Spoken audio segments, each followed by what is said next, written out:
Right, we've got an accumulator back from a customer who claims it's leaking. So we're going to do a pressure test on the rig to see where it's leaking from. We've been told it's leaking from the bottom port, so we're going to do a quick test.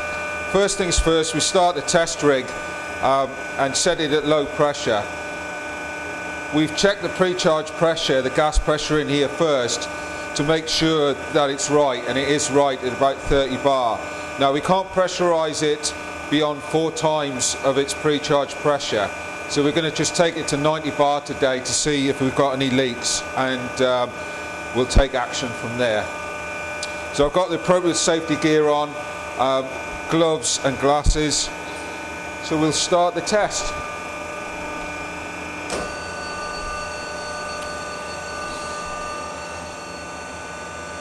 Okay, so we're taking the gauge up to 90 bar. Starting to rise up as it stabilizes out.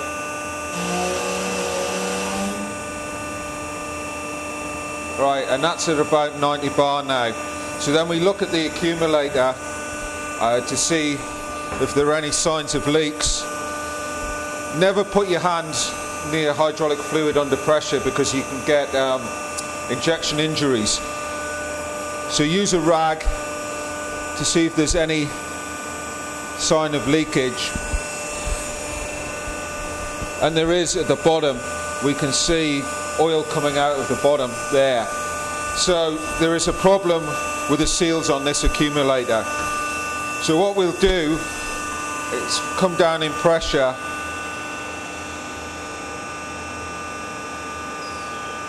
and reduce the pressure on the accumulator. So this is a cutaway of a similar sort of accumulator but smaller, and this is the main seal in here which pushes against the bottom.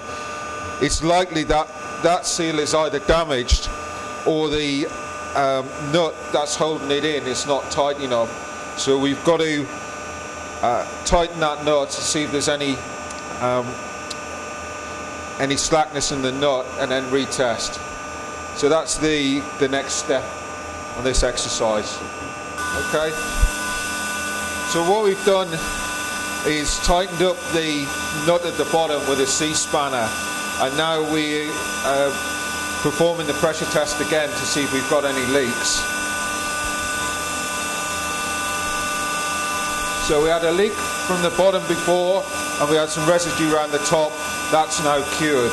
So the problem was the nut wasn't tight enough. So it's this nut here that wasn't compressing the seal to seal the fluid into the accumulator itself. So we've solved the problem for our customer.